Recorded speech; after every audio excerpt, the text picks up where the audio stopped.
بسم اللہ الرحمن الرحیم۔ السلام علیکم ورحمۃ اللہ تعالی وبرکاتہ۔ میں لے کر حاضر ہوا ہوں قاری محمد حنیف ملتانی رحمۃ اللہ علیہ کا بیان، جس بیان کا عنوان ہے اللہ نے جناتوں کو انسانوں سے کیوں چھپا دیا۔ دوستو چلے آئیے، میں آپ کا زیادہ وقت نہ لیتے ہوئے میں آپ کو لے کر چلتا ہوں بیان کی طرف کہ سبھی حضرات بیان کو بغور سماعت فرمائیں۔ ولی بزرگان دین رحمہم اللہ علیہ مجمعین کے واقعات اور مختصر سے حالات اس نیت سے عرض کر رہا تھا کہ ہمیں بھی اپنے گریبان میں جھانکنے کا موقع ملے، ہم لوگ بھی یہ سوچیں کہ یہ اللہ والے تھے، پیٹ بھی تھا، نفس بھی تھا، بیوی بھی تھی، بچے بھی تھے، پیاس بھی لگتی تھی، بھوک بھی لگتی تھی، کپڑا بھی درکار تھا، سردی گرمی بھی آتی تھی، ان لوگوں نے اللہ کی رضا کیسے حاصل کی؟ نیت میری کسی کی تردید مقصود نہیں، سمجھانے کے لیے کہتا ہوں جیسے سڑک پہ پیدل آدمی چل رہا ہو اور پاس سے کار گزرتی ہے تو دل میں خیال آتا ہے کہ میرے پاس بھی کار ہوتی۔ ان اللہ کے نیک بندوں کو دیکھ کر میں اور آپ کیوں نہیں سوچتے کہ میں بھی اللہ کا نیک بندہ بن جاتا؟ کوٹھی بنگلہ دیکھ کر، لمبا چوڑا کاروبار کارخانہ دیکھ کر آدمی کے دل میں آتا ہے یارو یہ کارخانے دار ہے، میں اس کا مزدور ہوں۔ تیرے دل میں یہ بات کیوں نہیں آتی کہ میں نماز بھی نہیں پڑھتا اور فلانا ساری رات سویا ہی نہیں؟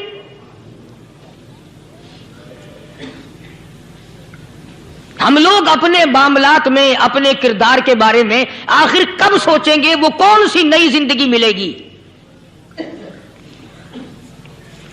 بس ایک دھوکہ لگا ہوا ہے، او جی میں تو گناہگار ہوں میرا کیا، او جی میں تو گناہگار ہوں میرا کیا، یوں کرتا کرتا ہی مر جائے گا، توبہ نہیں کرنی۔ کوئی آدمی پلیت ہو اور وہ یہ کہتا رہے او یار میں تو پلیت ہوں، یار میں تو ناپاک ہوں، میرا کیا میں تو ناپاک ہوں۔ اللہ کے بندے پانی کے پاس جا، غسل کر، پھر ہی تو پاک بنے گا۔ اپنے آپ کو پلیت پلیت کہتا رہے یوں تو پاک نہیں بنے گا۔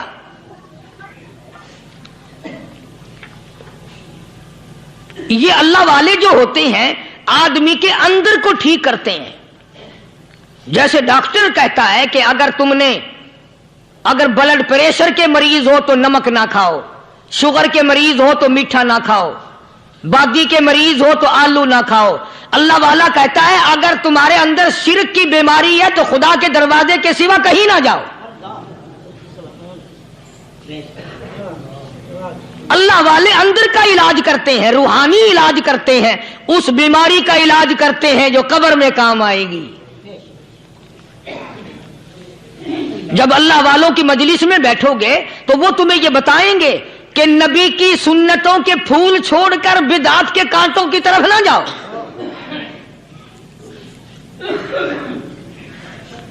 اور ہدایت ہے محمد کریم صلی اللہ علیہ وسلم کی، سبحان اللہ۔ وہ جوان کتنا خوش نصیب ہوگا جو حضور کے ساتھ سواری پہ سوار ہے۔ اللہ اکبر۔ سیدنا معاذ بن جبل رضی اللہ تعالیٰ عنہ کی ذات اقدس ہے، جس سواری پہ محمد عربی صلی اللہ تعالی علیہ وسلم سوار ہیں، اسی سواری پہ صحابی بھی سوار ہے، آپ کے پیچھے سوار ہے۔ آپ نے 3 مرتبہ ارشاد فرمایا یا معاذ، وہ کتنا مقدروں والا جوان ہوگا جس کا نام آقا کے پیارے پیارے منہ سے نکلا۔ فرمایا یا معاذ، او معاذ، عرض کیا لبیک و سعدیک، میرے آقا میں حاضر ہوں، میں غلامی میں حاضر ہوں۔ کچھ نہیں فرمایا، پھر دوسری مرتبہ ارشاد ہوا یا معاذ، عرض کیا لبیک و سعدیک، کالی کملی والے میں تیری خدمت میں حاضر ہوں، میں غلامی میں حاضر ہوں۔ تیسری مرتبہ پھر فرمایا یا معاذ، سمجھے آپ؟ یہ تو حضور کو پتا تھا کہ میری آواز اس نے پہلی دفعہ میں ہی سن لی، پکار رہا ہے میں حاضر ہوں۔ 3 مرتبہ آواز اس لیے دی، یعنی میں جو تجھے بتانا چاہتا ہوں وہ بڑی اہم بات ہے، توجہ کر، دھیان کر اس بات کی طرف جو میں تجھے بتانے لگا ہوں۔ تیسری مرتبہ ارشاد ہوا یا معاذ، عرض کیا لبیک و سعدیک، میرے آقا میں حاضر ہوں، غلامی میں حاضر ہوں۔ ارشاد فرماؤ، فرمایا یا معاذ لا تشرک باللہ، او ماضی مجھ سے ارشاد سن لے، مجھ سے پیغام سن لے، میں محمد کریم صلی اللہ تعالی علیہ وسلم تجھے بڑی پتے کی بات بتانے لگا ہوں، گر کی بات بتانے لگا ہوں، کوئی حقیقت کی بات بتانے لگا ہوں۔ لا تشرک باللہ، او میرے جمال، میرے صحابی، او معاذ، اللہ کی ذات میں، اللہ کی صفات میں کسی کو شریک نہ ٹھہرانا۔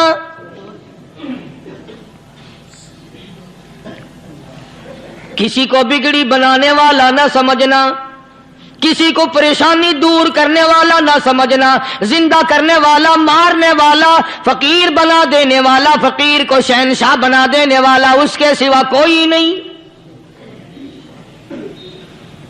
چلو ہو گئی بات، فرما دیا آپ نے کہ شرک نہ کرنا۔ اب ہماری بات سنو، ابھی حدیث کا جملہ باقی ہے جو محمد عربی صلی اللہ علیہ وسلم کی زبان مبارک سے نکلا، اہم بات باقی ہے۔ ٹھیک ہے فرما دیا، لیکن اب سوال کرو سرکار مدینہ صلی اللہ علیہ وسلم سے کہ جی اگر کوئی مصیبت کی وجہ سے کر بیٹھے، اگر کوئی پریشانی کے عالم میں آ کے کر بیٹھے، کوئی دکھوں کا مارا ہوا کر بیٹھے، تو صاف فرما دیا، فرمایا او معاذ ان قتلتا، اگرچہ تجھے قتل کر دیا جائے، تیرا ٹکڑا ٹکڑا کر دیا جائے، تیرا قیمہ بنا دیا جائے، اس سے بھی سخت بات آگے فرمائی او حرقتا، چاہے تجھے جلا کر خاک کر دیا جائے، تیرا قیمہ بنا دیا جائے، تجھے جلا کر راکھ بنا دیا جائے، کسی حال میں بھی تجھے شرک کرنے کی اجازت نہیں۔ اور ایک اور بات میرے سے سن کر پکا کے لے جاؤ، چوری کرنے والا ساری عمر چوری کرتا ہے، لیکن کبھی ایسا دن اس کی زندگی میں نہیں آیا ہوگا جب وہ یہ کہے کہ میں عبادت کر رہا ہوں۔ لاکھ چوری کی ہو، یہ کہے گا کہ میں گناہگار ہوں، چوری کر، اپن چلو تمہارے منہ پہ نہیں کہے گا، دل میں کہے گا۔ زنا کرنے والا کبھی نہیں کہتا کہ میں گناہ نہیں کرتا، شراب پینے والا کبھی نہیں کہتا کہ میں گناہ نہیں کرتا، حرام کھانے والا، رشوت لینے والا کبھی نہیں کہتا کہ میں گناہ نہیں کرتا۔ شرک ایسا گناہ ہے، ایسی گمراہی ہے، اس کو بندہ گناہ سمجھ کر نہیں، عبادت سمجھ کے کرتا ہے۔ اور ارشاد فرمایا محمد عربی صلی اللہ علیہ وسلم نے کہ شرک کرنے والے کو توبہ کی توفیق نہیں ہوتی، وہ اس کو برا سمجھے تو توبہ کرے، جب وہ اس کو برا سمجھتا ہی نہیں تو گناہ سمجھتا ہی نہیں تو توبہ کائے کی کرے گا وہ۔ میں عرض کر رہا تھا کہ یہ جو اولیاء کرام ہیں، بزرگان دین ہیں، اللہ والے ہیں، یہ شرک کی لعنت سے آدمی کو بچانے کے لیے ساری زندگی کوشاں رہتے ہیں۔ حدیث پاک میں آتا ہے، ارشاد فرمایا محمد کریم صلی اللہ علیہ وسلم نے کہ جب آدمی گناہ کرتا ہے، فرمایا ان فی الجسد لمضغۃ اذا صلحت صلح الجسد کلہ واذا فسدت فسد الجسد کلہ الا وہی القلب، او کما قال النبی صلی اللہ علیہ وسلم۔ ارشاد فرمایا آدمی کے بدن میں ایک گوشت کا ٹکڑا ایسا ہے کہ جب وہ ٹھیک ہو جائے تو سارا بدن ٹھیک ہو جاتا ہے، جب وہ بگڑ جائے تو سارے بدن کا نظام بگڑ جاتا ہے۔ الا وہی القلب، سرکار مدینہ صلی اللہ علیہ وسلم نے فرمایا وہ دل ہے۔ دل آدمی کا سنور جائے تو سارا کچھ سنور گیا، دل بگڑ گیا تو سب کچھ بگڑ گیا۔ ریاکاری دل سے پیدا ہوتی ہے، تکبر دیکھنے میں نہیں آتا، دل میں پیدا ہوتا ہے، فخر دل میں پیدا ہوتا ہے، عجب اور خودبینی دل میں پیدا ہوتی ہے۔ تو آقا مدنی صلی اللہ علیہ وسلم نے فرمایا کہ آدمی کا دل جو ہے وہ سفید ہوتا ہے، بالکل سفید ہوتا ہے۔ جب بندہ گناہ کرتا ہے تو ایک چھوٹا سا سیاہ کالا نقطہ اس کے دل پہ لگ جاتا ہے، پھر دوسرا گناہ کرتا ہے، پھر دوسرا نقطہ لگ جاتا ہے، پھر تیسرا گناہ کرتا ہے، پھر تیسرا نقطہ دل پہ لگ جاتا ہے، حتیٰ کہ اس کا دل سارا کالا ہو جاتا ہے۔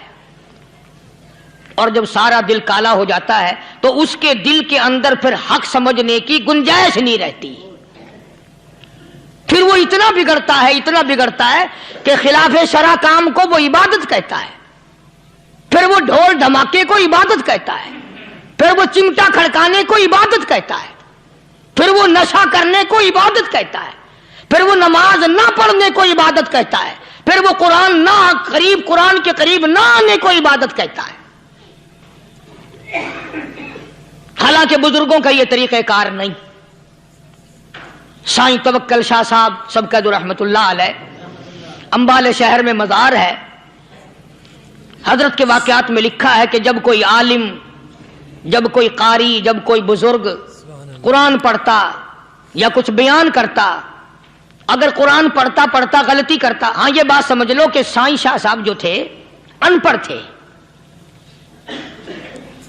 عالم نہ تھے، پڑھے ہوئے نہیں تھے، لیکن اگر کوئی قرآن کی آیت غلط پڑھتا تو سائیں شاہ صاحب جو تھے وہ کہتے کہ تو نے غلطی کی ہے، اور اگر کوئی حضور کریم صلی اللہ علیہ وسلم کی حدیث پاک پڑھتا اس میں کوئی غلطی کر دیتا تو شاہ صاحب فرماتے کہ تو نے غلطی کی ہے۔ تو ایک دن مولویوں نے، عالموں نے، قاریوں نے مشورہ کر لیا اور کہنے لگے آؤ شاہ صاحب سے پوچھیں گے کہ ان کو، یہ پڑھے ہوئے تو ہے نہیں، ان کو پتہ کیسے چلتا ہے آیت غلط پڑھی گئی یا حدیث پاک غلط پڑھی گئی، ان کو پتہ کیسے چلتا ہے؟ تو اللہ والے کی خدمت میں پہنچے اور جا کے یہ سوال کر دیا، اللہ والے سے یہ سوال کر دیا۔ آپ سب سبحان اللہ کہو تو میں آگے جواب بتاؤں۔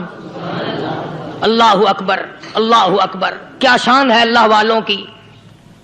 فرمایا تم نہیں جانتے جب کوئی قاری قرآن صحیح پڑھتا ہے، عالم حدیث پاک صحیح بیان کرتا ہے، میں دیکھتا ہوں، میری آنکھوں کو نظر آتا ہے، اس کے سر سے لے کر آسمان تک نوری فرشتوں کی قطار بند جاتی ہے، اور جب وہ غلطی کرتا ہے تو وہ قطار ساری رخصت ہو جاتی ہے، وہ قطار ساری چھٹی کر جاتی ہے، میں سمجھ جاتا ہوں کہ کوئی غلطی ہوئی ہے۔ یہ ہے اللہ والوں کی باتیں جو ہم لوگوں کے کام آنے والی ہیں، جو ہمارے سوچ و بچار کی ہیں، جو ہمارے کرنے کی ہیں، کہ کتنے دن ان حضرات کو فاقے کرنے پڑے، مصیبت جھیلنی پڑی، پریشانی اٹھانی پڑی تو پرواہ ہی نہیں کرتے تھے۔ مخلوق سے سوال کرنا ان حضرات کے یہاں بہت بری بات تھی، بلکہ نفحۃ الیمن ایک عربی کورس کی کتاب ہے، درس میں پڑھائی جاتی ہے عربی مدرسوں میں۔ ہم نے جب سبق پڑھتے تھے تو ایک واقعہ پڑھا تھا کہ کسی پہاڑ کی غار میں ایک اللہ والا رہتا تھا اور اللہ اللہ کرتا تھا ہر وقت، اللہ کی طرف سے کھانا آ جاتا تھا اور وہ کھا لیا کرتا تھا۔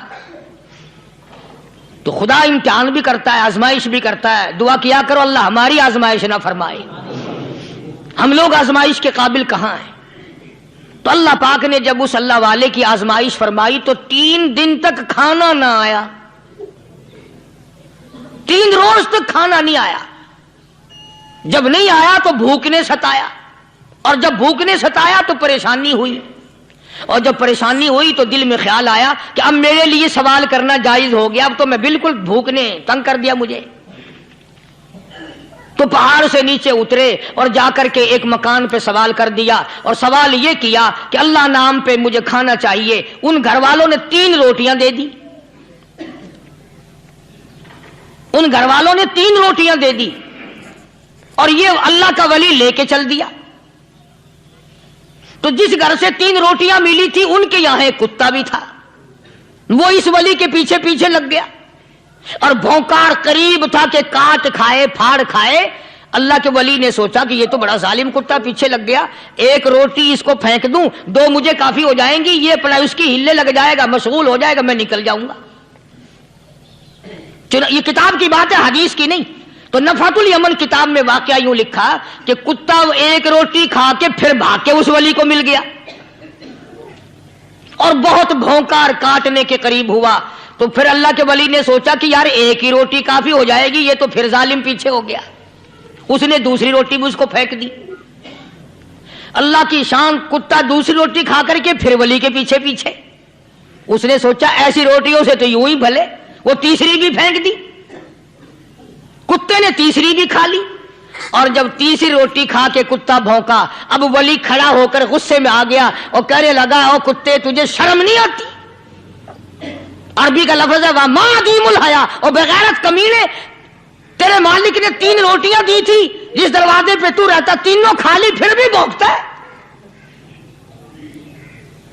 3 روٹیاں میں نے تجھے دے دی پھر بھی بھونک رہا ہے. تو یوں لکھا اس کتاب میں کہ اللہ پاک نے کتے کو بھی زبان دی اور وہ یہ کہنے لگا کہ ولی صاحب ذرا ٹھہرو، خود فیصلہ کرو، تم بے غیرت ہو یا میں بے غیرت ہوں. فیصلہ جناب کریں، میں کتا ہوں آپ ولی ہیں، جنت کے کھانے کھائے، ارے 3 دن نہ ملا تو آدمی کے دروازے پہ آ کے ماتھا گھسایا، جھولی پھیلائی، بھیک مانگی، مجھ سے قسم لے لو میں کتا ہوں، کئی مرتبہ 8 دن ٹکڑا نہیں ملتا، قسم لے لو اس دروازے کے سوا کبھی کسی دوسرے دروازے پہ نہیں گیا میں.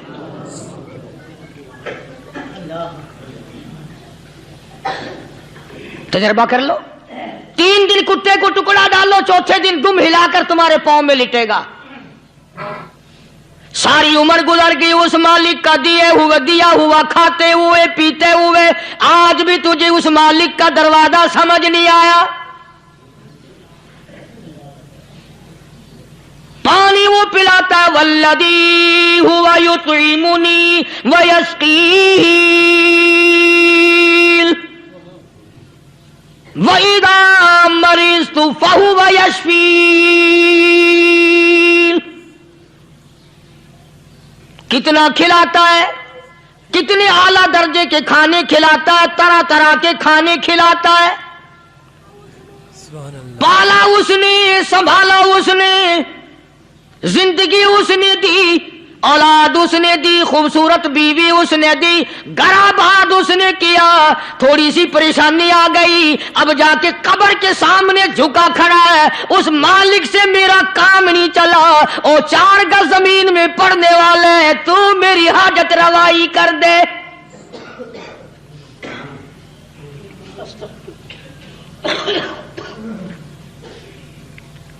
کون سے ولی نے یہ تعلیم دی، کون سے ولی نے یہ ترغیب دی؟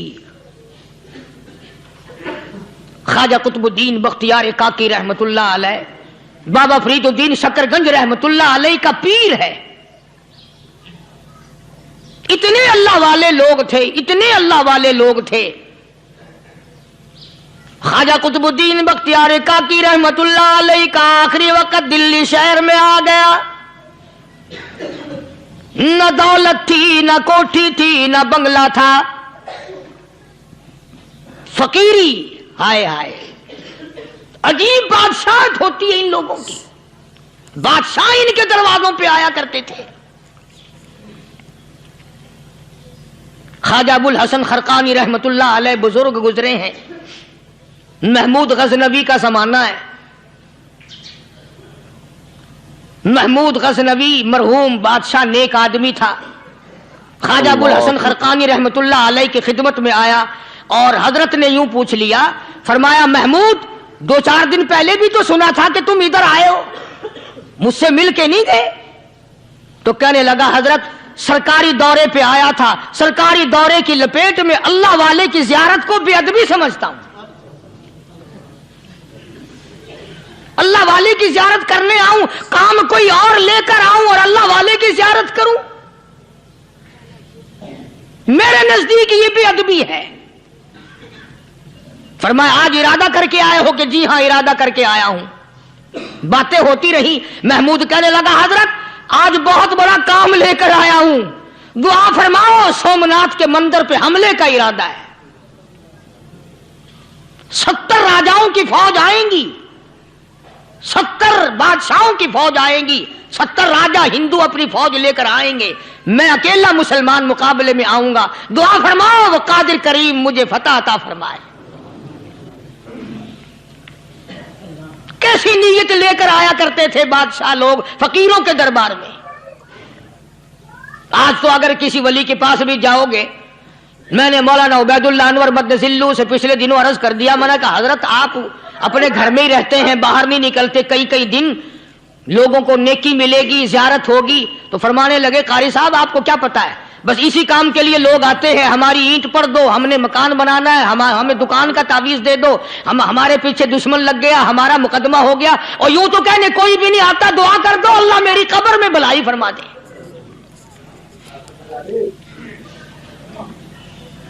تو محمود غزنوی نے خواجہ ابوالحسن خرقانی سے درخواست کی کہ آپ دعا فرمائیں۔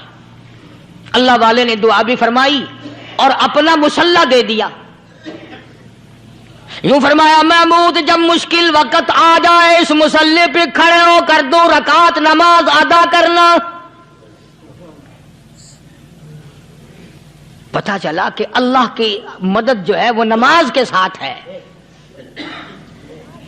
میں تمہیں بھی بتاتا ہوں، ولی تو میں نہیں، جب بھی کوئی پریشانی آئے، جب بھی کوئی تکلیف آئے، فرمایا استعینوا بالصبر والصلاۃ،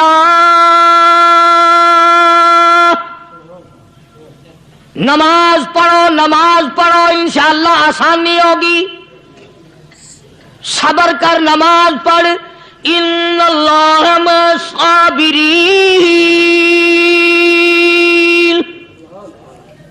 اللہ پاک صبر کرنے والوں کا ساتھی ہے، صبر بھی کرتا جا، نماز بھی ادا کرتا جا، جس سے تیرا بگاڑ ہے یوں بھی سوچتا جا میری طرف سے کوئی ظلم نہ ہو جائے، میں مارا جاؤں گا۔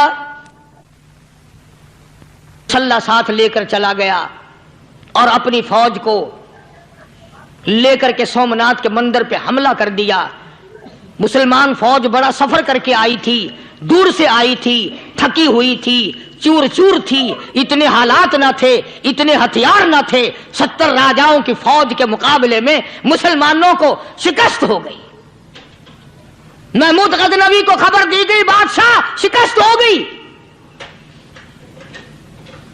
محمود نے 2 رکعت نماز ادا کی، اور یہ بھی بتا دوں اللہ والوں کا اتنا ادب کیا محمود غزنوی نے کہ اس مسلح پہ کھڑے ہو کر نماز نہیں پڑھی، اس کو سر کے اوپر رکھ کے نماز پڑھی۔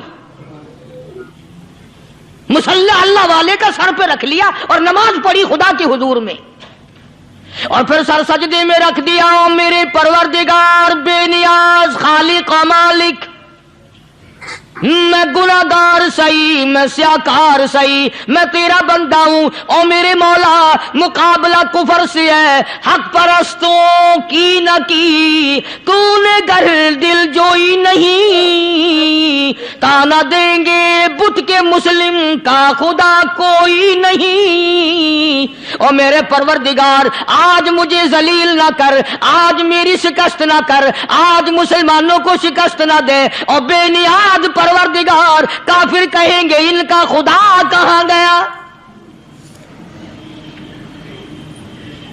بس محمود غزنوی نے اللہ کے حضور میں نماز ادا کی اور دامن پھیلایا اور سر سجدے میں رکھا، وہ اطلاع ملی کہ شکست فتح میں بدل گئی۔ چنانچہ جمعے کا خطبہ محمود غزنوی نے سومناتھ کے مندر کے اندر دیا۔ کس قدر اللہ والوں کو دلچسپی تھی ان معاملات سے کہ قوم کے لیے بھلائی ہو، ملک کے لیے بھلائی ہو، عوام کے لیے آخرت کی دنیا کی بھلائی مقصود تھی۔ خواجہ قطب الدین بختیار کاکی رحمت اللہ علیہ دلی شہر میں رہتے ہیں، بادشاہوں کا زمانہ ہے۔ اللہ اللہ کیا عجیب لوگ تھے۔ آج تو اچھے بھلے دیندار طبقہ نماز پڑھانے والوں کو نماز کے، غسل کے، وضو کے مسائل معلوم نہیں۔ دوستو ایسا وقت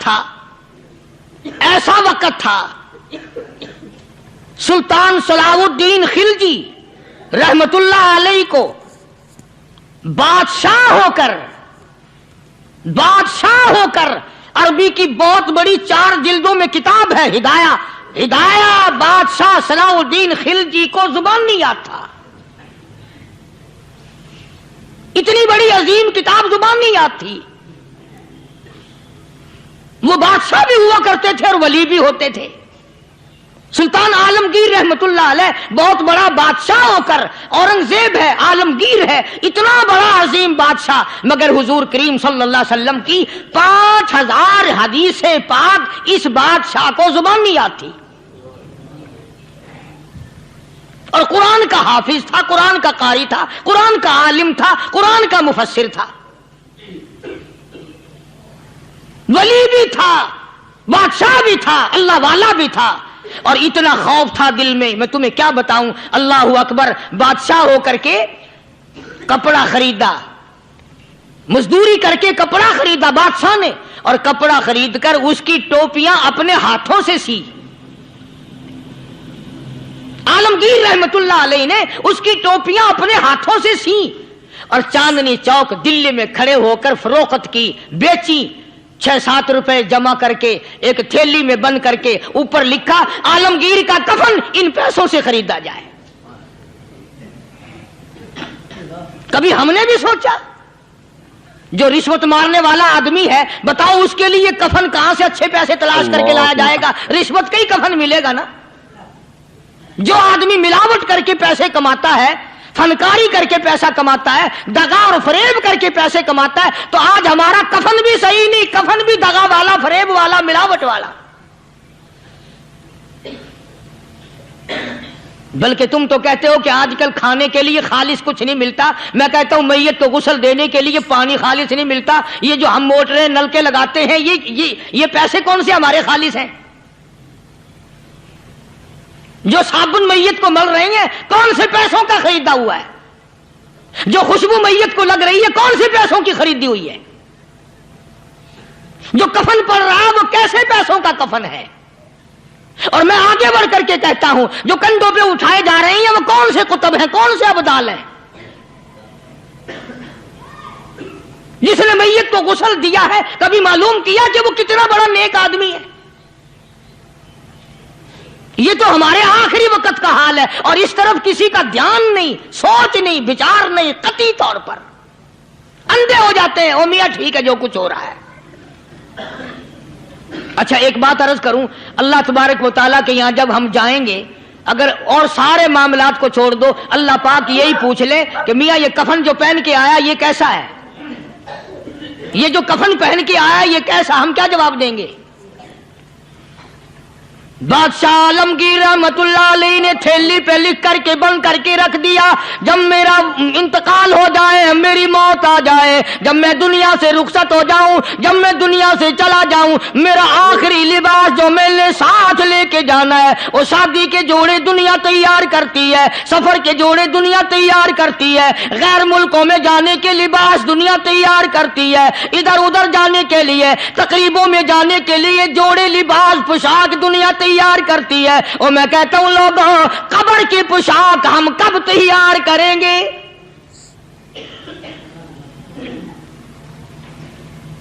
عالمگیر رحمت اللہ علیہ نے خود اپنے کفن کا انتظام کر کے رکھ دیا۔ ہمارے گھروں میں تو اگر کفن کا ذکر کرو تو گھر والے بھی منہ بنائیں گے، چھوڑو تم نے کفن کی باتیں بنانی شروع کر دی ابھی سے ہی۔ اور ایک اور عرض کروں، کفن بھی مقدر والوں کو ملتا، کئیوں کو ملتا ہی نہیں۔ کفن نہیں ملتا، قبر نہیں ملتی، نماز جنازہ نہیں ملتی، غسل نصیب نہیں ہوتا۔ مقدری سودے ہیں، نہ یہ دولت سے بات بنتی ہے، اور نہ یہ اقتدار سے بات بنتی ہے، اور نہ یہ سرمایہ سے بات بنتی ہے۔ یہ تو تقدیروں کے مسئلے ہیں جو مالک نے اپنے ہاتھ میں رکھا ہے۔ جناب رسول کریم سب کہہ دو صلی اللہ علیہ وسلم کے سگے چچا، اللہ غنی جنگ احد ہے،